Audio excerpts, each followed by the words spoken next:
Imagine this. You hear about the Nintendo Switch 2, something that was rumored for many years to come. Because let's be honest, as much as a success Nintendo Switch 1 was, it was not nearly as powerful as the current generation consoles, Xbox Series X and PlayStation 5. It was only a matter of time that we knew Nintendo was going to give their biggest console yet a major upgrade. Once it was finally announced and that it was going to release in the same year, everybody who owned a Switch 1, which is nearly 150 million people, were super excited. But what about the games that were coming with the launch? We know by now that Nintendo has never really been that big on launch titles. Every time a Nintendo console comes out, it has a pack-in deal or some kind of pack-in game, and it's usually Super Mario, and there's not really much games. Nintendo Switch 2, not only is it backwards compatible with almost the entire Nintendo Switch library, but a lot of games were getting 60 FPS boosts, upgrades, and even DLC. Besides that, though, the really only new first-party game was Mario Kart World.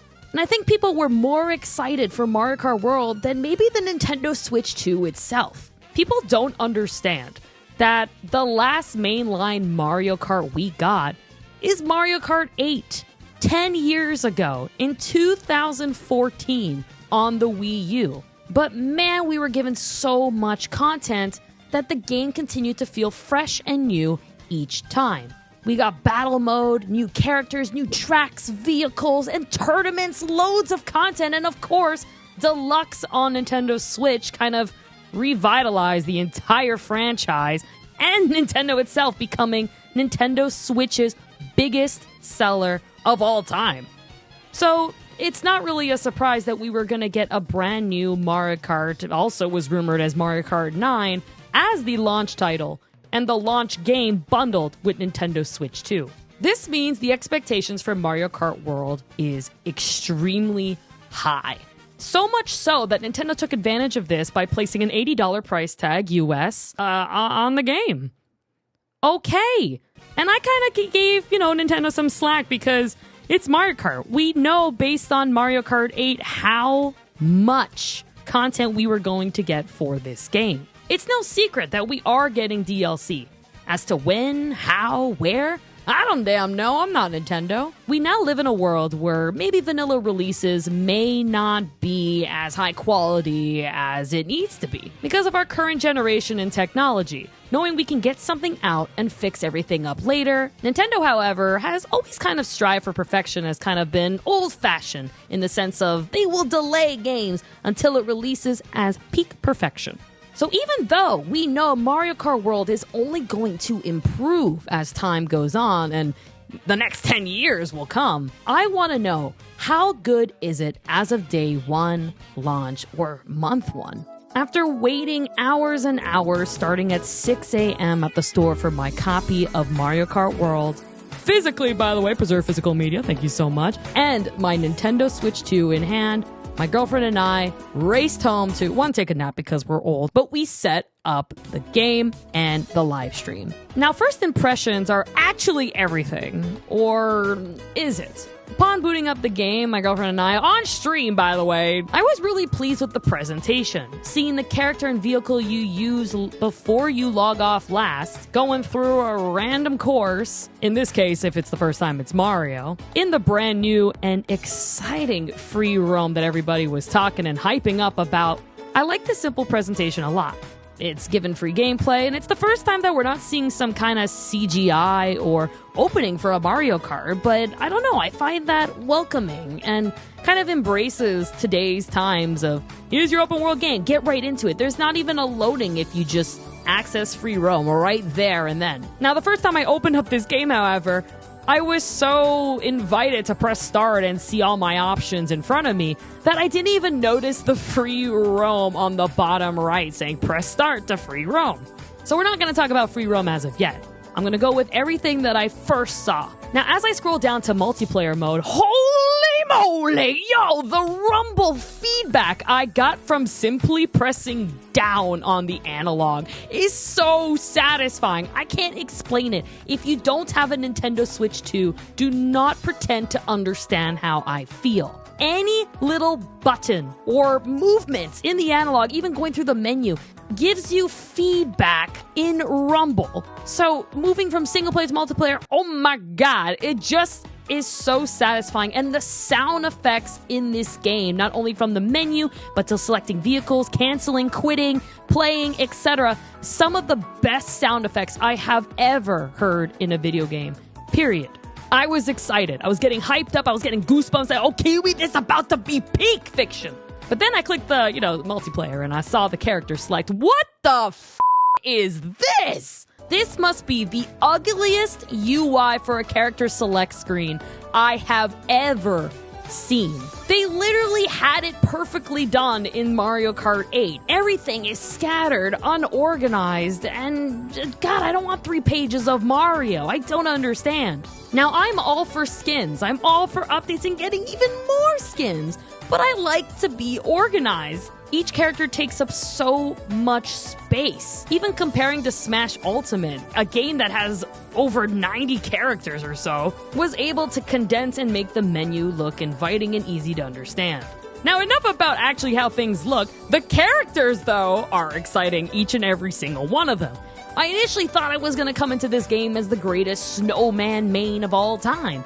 But every character is so animated. I love the new designs Nintendo did to modernize every single Mario character in this game, including the NPCs. From Mario's chubby cheeks to Yoshi's biker cool-looking long neck, which I hated at first. DK's expressions are amazing. I don't care what anyone in the comments say. Bowser looks like he can get some plastic surgery. I don't know what's wrong with him. But everyone else looks so damn cool. My favorite ended up being King Boo and, yes, Snowman. And even Cataquack comes in from Super Mario Sunshine. I love the expressions and poses and all the sounds and movements they make with their own vehicles and carts and colors that match their own.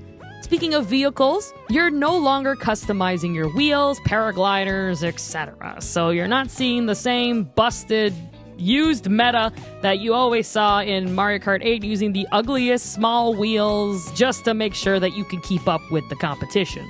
Bikes and karts are way more inspired and even bring back older models from previous games.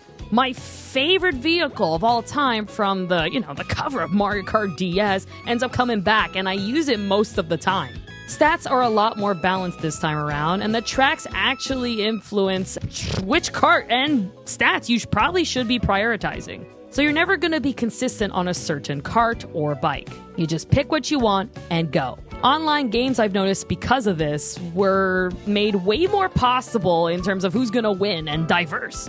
You never see a player way far ahead or super far behind. Everyone's really clumped together to the point where if you're hitting first, you're going down to 12. Let's get on to the first moments of gameplay. Firstly, the gameplay is beautiful. I love how saturated every single environment is. From the lightning item, even though some people might find it too flashy, to the way the waves bounce you up and the shadows and lighting that just surround the ocean and the reflection that comes from the sun, and even the time of day shifting. So playing every single map might have a different time of day, just makes things feel a little bit more new every single time. Now, in terms of gameplay, it's Mario Kart. You drive the cart. It's the same game, but yet it feels entirely different. Me and Kiwi noticed it right away. It felt a little sluggish. Whenever you would drift, you go more out, and I wasn't sure if it was my vehicle at first, but trying multiple ones, we both agreed, hey, drifting, you go way more out. I feel like you have way less control than before. It definitely felt slower, and I was a bit worried at first that, hey, wait a minute. Is it me, or is this game just slow? We noticed that the newer tracks felt really open, maybe too open, and even though there was mad chaos at every turn, it was kind of boring at first. No, wait, don't judge me in the comments yet. I'm not done. This is first impressions, okay? Not only was it, impossible to get a lead, so I felt like I wasn't really rewarded for doing well, I'll be super far ahead, and items in this game are based on distance between the player behind or in front and your own item that you're going to get. Thanks to all the players online who confirmed this in a lot of videos, and I'll be posting them here. So while we're starting to get disappointed, something else that bothered us at first was the music. Even upon first glance, when you start Mario Kart World, you're introduced to this Western stylized theme for Mario Kart World, which was fine. I think it works for Mario Kart really, really well. But then you apply that same style to every Mario Kart track that you know and love that returns. And all of a sudden, it seems like a lot of these remixes, quote unquote, are worse. I definitely don't like the new remix tracks, but I do very much enjoy the brand new music that was introduced. Unfortunately, it's not a lot. A lot of these tracks in general, you'll find out, that aren't very new. These are a lot of older tracks coming back that are completely redone and reimagined in a new way to complement, of course, the brand new physics, such as driving now on water instead of inside underwater like in Mario Kart 8, which is something I really don't like. I hate the physics of the water. I find it slow, you have really no control at all, and unless you're going at full speed and enjoying those first few waves, you're kind of mashing R hoping one of those waves will give you a stunt jump. Speaking of stunts, you can now jump off of any plank and do as many tricks as you want. That's not going to give you extra boosts or anything upon landing, besides the main boost, of course. So you can spam that R button as much as you want, but it's nice to see some expressions and new animations added to these stunts. I really hope in the future that a jukebox could be added. I'll be talking about that more in the free roam section later, but a lot of the music is just repeated old tracks from older tracks, and some of them are even merged in, and it's just not really my cup of tea. I've learned to appreciate the soundtrack a lot more as time has gone on, especially as some background music, but I really find the originals to just be so much more special. Getting back to the brand new tracks, this is what makes Mario Kart World so special. From the first cup that we did, we realized that tracks like DK Spaceport, Faraway Oasis, Bowser's Castle, and Rainbow Road is definitely the greatest tracks ever created in Mario Kart history. Boo Cinema is also a personal favorite of mine. So you could see that the team was super inspired to create something so fresh and that just blows your mind. But it also makes me say, what the hell happened with the other tracks? It feels just so uninspired. Now, this is what I said on my first, impressions, right? We were still talking about those first impressions. As soon as the live stream was over with Kiwi, we kind of looked at each other and was like, hey, that was pretty mid. So we decided to play more, and we had a lot more fun, especially as the Mario Kart community and gamers in general were finding out every little piece of tech that you can do with this game. There's your base shortcuts, of course, that we know nothing about yet, but now because you can trick off of walls, ride walls, grind rails, there is an infinite amount of possibilities and creative shortcuts that you can find yourself and invent. Just take a look at this clip. This guy did over 700 tricks in the air for a solid 7 minutes. Like, girl, what are you on? So there is just so many possibilities, and you really do enjoy Mario Kart World the more you played. There's also the new features, of course, that, hey, we didn't even get to experience on stream yet. Knockout Tour and, of course, Free Roam. But first, before we can get into it, let's go and tackle the Grand Prix, the main heart of Mario Kart. Now, I'm a completionist, so obviously I got to work on, getting 3 stars on every single cup. You got your standard, like every single Mario Kart, 50cc, 100cc, and 150cc. Wow. There are 7 cups, with unlocking special cup at the end after achieving gold in every single one. This was a lot harder than we thought. The CPUs are a lot smarter this time. They know when to throw items, they look behind them, they aim properly, they will defend themselves, and they will purposely hold on to items knowing if you have one. They will pull towards you no matter what kind of lead you got. So me and Kiwi came up with a plan. Let's team up against the computers. We protected each other, and the first one that would cross the finish line on the first race would be the one to be first every single race, so we can grind the 3 stars together and protect that player each time. It worked, but the amount of retries we did was absurd. Now, as you're going to be competing and going through every single cup, you will be getting your unlockable characters. Woo! Every time you're going to get gold, you're going to unlock players like Bowser Jr. or King Boo. Now, this is where I started to notice something. Wait a minute. Am I not getting anything for 3 stars? In Mario Kart 8 and previous Mario Karts, you were constantly rewarded either with new vehicles, characters, or customizables, depending on the rating you got or the biggest challenge that you can achieve. I was so disappointed to find out that whether you get gold 1 star or 3 stars or no stars at all doesn't actually matter. You're rewarded all the same. And that made me feel like I didn't need to be as good as I worked so hard to be in other Mario Kart games. It just kind of made me feel like, man, I don't have to play as long. That's great. And that's where the boring part came back. Because now we're just back in this typical Grand Prix, but now we're just schmoving and we don't need 3 stars. Of course, I ended up doing it anyway because it was bothering me knowing I can get a better rating every single time, and my completionist ass is stubborn.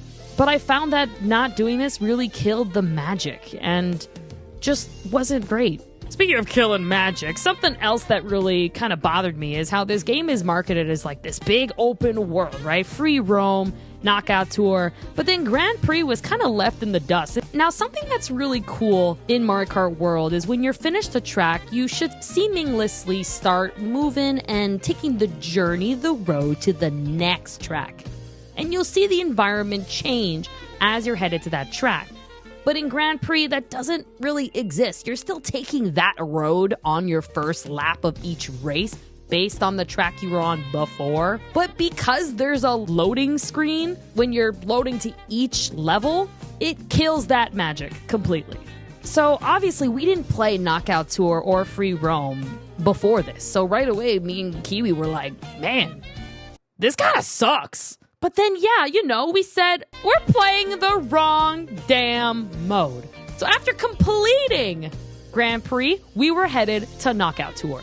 Knockout Tour is the best part about Mario Kart World, and the magic was never so magical when it came down to this mode. It's everything worth that $80 price tag. And here's the way it works and why. You got 7 cups to do once again, and each race is, actually 1 race. It's 6 laps consisting of, 6 technically courses. But there's no loading screen. There's no finish line. Think of yourself on a world tour. You're going around each lap and it's changing courses constantly while its environment is also moving while you are driving. Think of each lap like a checkpoint. Each time you get to a checkpoint, a certain amount of players will drop out. By the time you get to your final lap, only 4 racers will remain. So if you don't cross that checkpoint in time and at the right placement, you lose. As fun and addicting this mode is, it is also the hardest part of the game.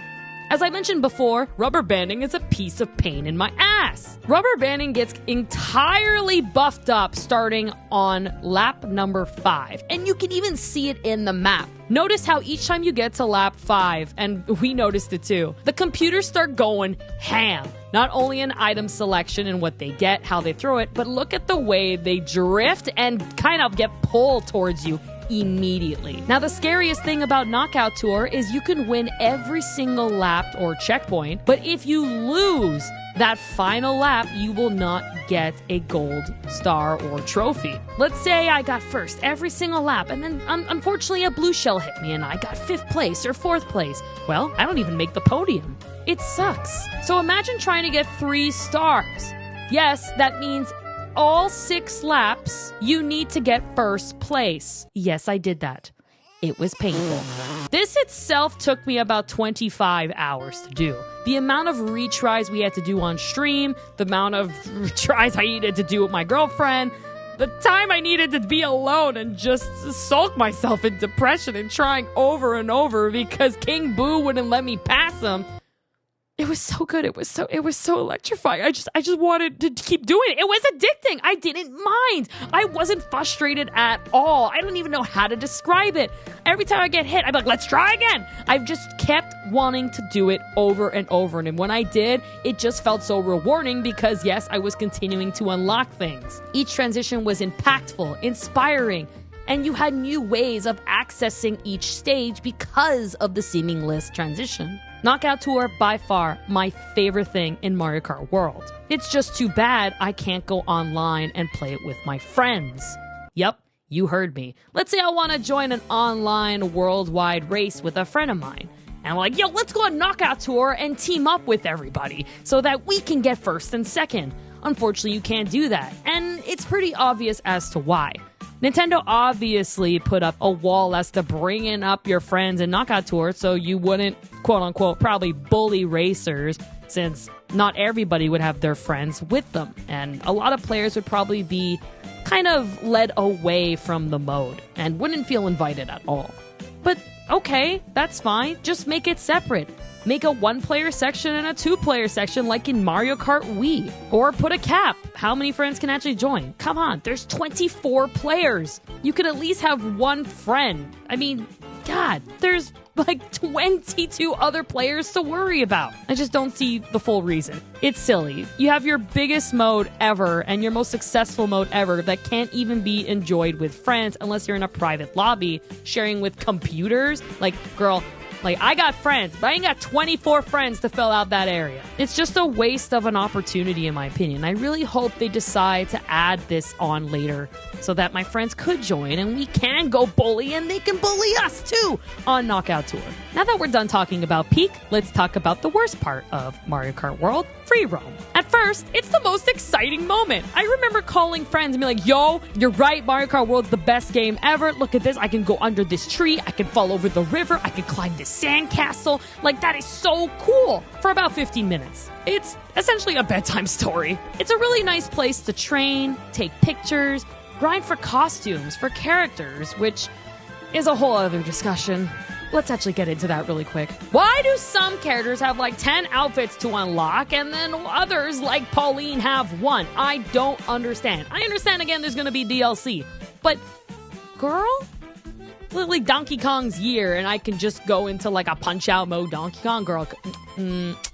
That should have been ready day one. We did not need 10 Mario hats, okay? Although Rosalina is kicking it. Look at these outfits. Like, that is the most lesbian motherfucker I've ever seen in my life. Now, where to find these costumes and how is very unclear.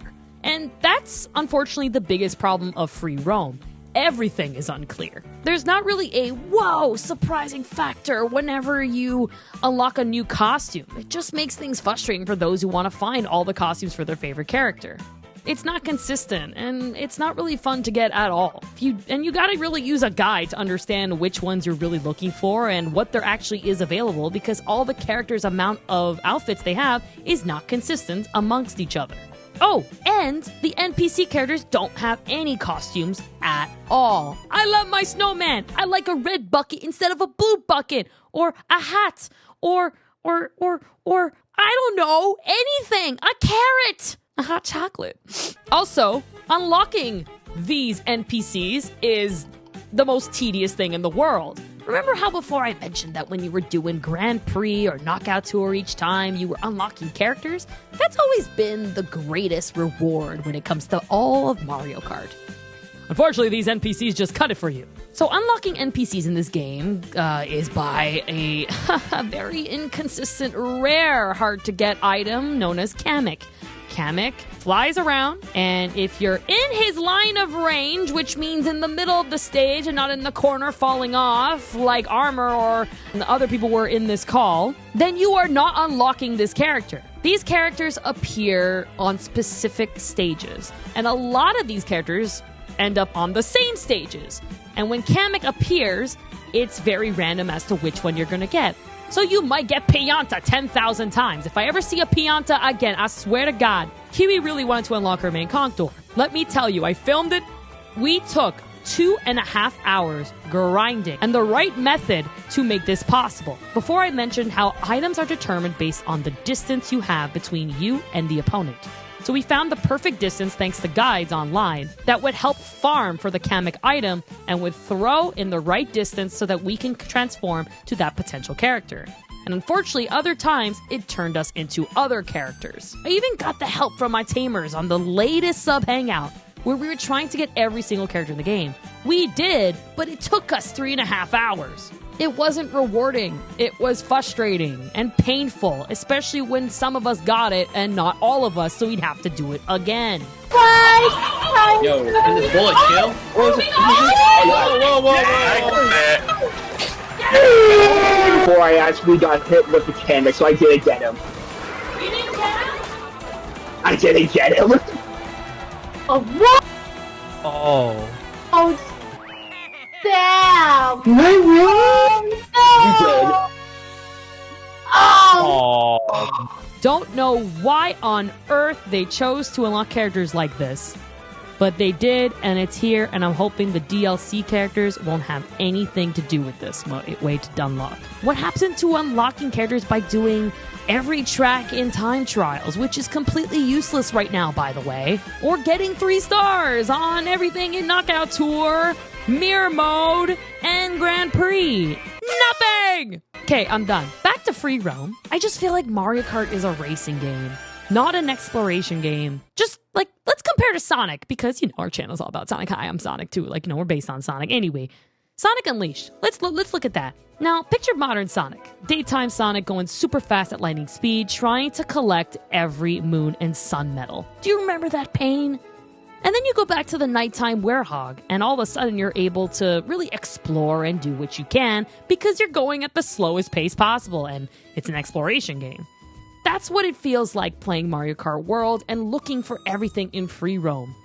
There's no sense of direction. The UI is horrible. There's a little mini-map, and you can open and expand it and see the whole world of every track and how to get there, including the way you're facing. But if you're trying to find 150 question mark panels, 200 Peach medallions, and 394 P-switches, good luck. Because there's no map or indicator or anything, no NPCs to talk to, nothing to even give you a sense of hint where they are. Question mark panels are just hidden, flat surfaces you drive over and you get yourself some coins and a sticker. Peach medallions, there are 200 of them, is the most painful and boring shit I've ever done in my life, and I've only collected about 30 of them and then gave up. But I've recently been doing it again with my girlfriend and my best friend Lewis. It's definitely a lot funner with friends when you're all going through pain together and looking at a guide while doing it. We also realized that it seems in the free roam, everyone has their own point of view and server will activate a shortcut and it won't actually activate on the other player's screen. It's kind of like Mario Wonder. It's a little weird. Now, the P-switches are really fun because these are little missions. They're challenging and very addicting and very different. Every single one poses a really good threat while also rewarding you with very simple ones. But again, you can't find any of these if they're not right in front of you. There's no map indicating any of this. So you're just roaming for hours and hours, and honestly, it's kind of nauseating for me. It's unclear where to go and how to explore. And there was a quote recently that Nintendo didn't really expect everybody to go and look for things and everything in this mode. But why is it in the game then? I got really frustrated when looking to things, and I'd rather go back on Knockout Tour to fight computers that would catch up to me on lap 6. Why am I looking for things in a Mario Kart game? I just want to race. Now, when you are collecting every P-switch or medallion and panel, you'll unlock stickers, just like when doing Grand Prix, getting stars, and simply driving, or how many tricks you perform in the air, etc. There are over 1,056 stickers. Talk about Spirits mode in Smash Ultimate. But that's it. That's the reward. For getting all these switches and everything in free roam, you get stickers.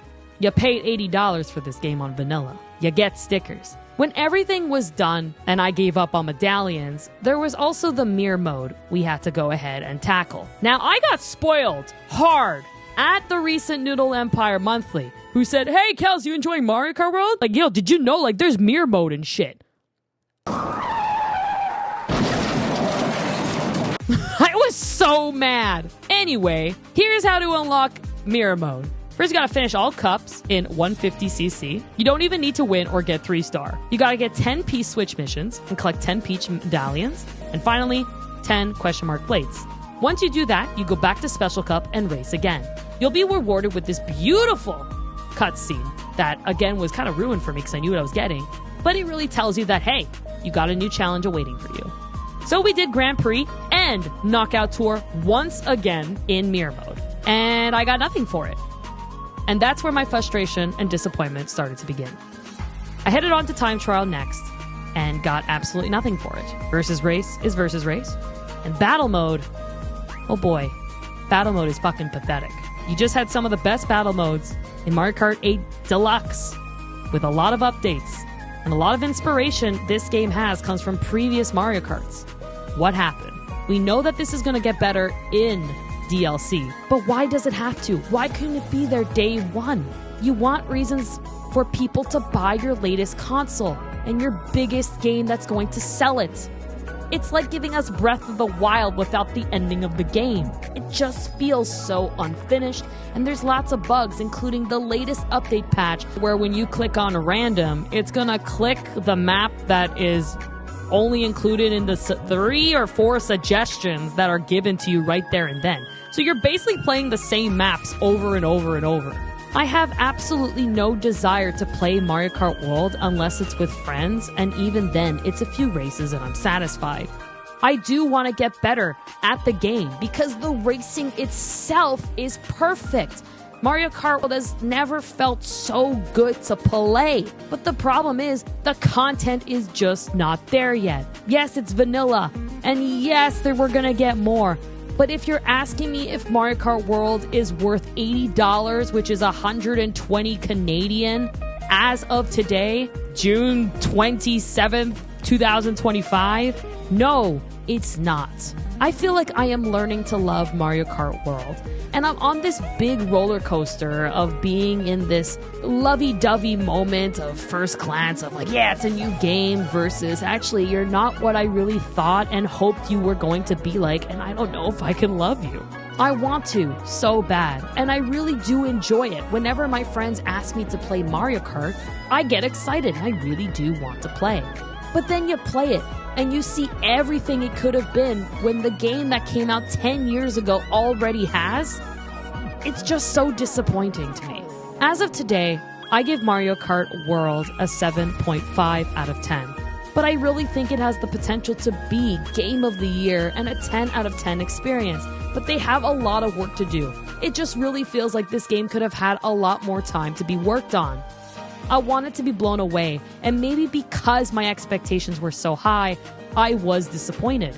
Maybe I'm being too harsh, and this is something I want changed in my own point of view in the future. But as of right now, I'm disappointed, and I need to accept that. And I can't wait to see Nintendo change my mind in the next maybe decade of updates that come to this beautifully done game.